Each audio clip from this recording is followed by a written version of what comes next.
Cadeau d'inauguration, la neige est au rendez-vous de la toute dernière station sortie de terre, Mentières, dans l'Ain, du nom d'un hameau de la commune rurale de Chaisery, à 15 km au-dessus de Bellegarde, au sud de la chaîne du Jura. Un site vierge il y a quelques mois encore, mais connu des skieurs de fond depuis une dizaine d'années.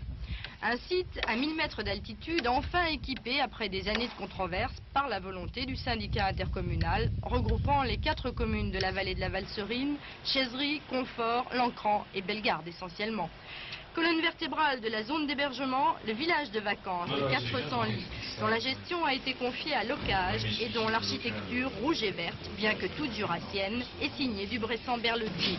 Un investissement de plus de 43 millions de francs, subventionné par la Caisse d'allocation familiale de l'Ain, puis la région, le département, qui reviennent aussi l'accès et l'État. Mais n'est-ce pas un pari délicat, cette station de faible altitude ?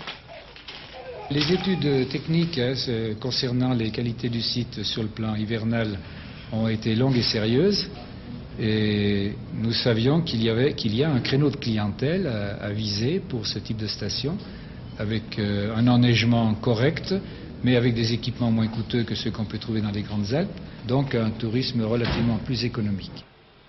Mais le premier objectif des élus était de faire prendre au tourisme le relais de l'industrie défaillante en matière d'emploi. Bon compromis entre le ski alpin, sa remontée mécanique dont un télésiège jusqu'à 1600 mètres et le ski de fond avec 50 km de piste, Mentières doit attirer une clientèle familiale avec tous les emplois afférents. C'est mon premier emploi en tant qu'animateur permanent à Locage. C'est-à-dire qu'avant j'ai travaillé mais en tant qu'animateur pendant les vacances. Sachant qu'il y avait une station qui ouvrait ici au mois de décembre, j'ai postulé donc pour cet emploi.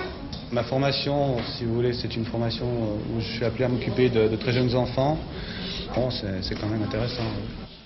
Une vingtaine d'emplois a déjà été créés, une centaine est prévue à terme. Et malgré une année à ne surtout pas ouvrir une station, gestionnaires et clients ne sont pas mécontents de leur affaire. Pour preuve, le témoignage de cette grenobloise qui ne manquait pas de point de comparaison. On a trouvé le chalet très bien, l'ambiance est bonne, la table aussi. Et puis l'animation, ma foi, c'est sensationnel. Et je pense qu'on n'y reviendra. Et vous n'êtes pas déçu du début de saison ? Pas du tout, contrairement à certaines stations qui ont pâti un petit peu du manque de neige. Nous avons ouvert avec une ouverture tardive, ce qui nous a un peu arrangé. Et je dois dire que Mentières a été un projet qui a été très bien reçu dans la gamme de notre clientèle. Et jusqu'à fin mars, nous étions pratiquement complets. D'ici 3 ans, 600 lits privés devraient être construits, le tout à 3 heures de TGV de Paris.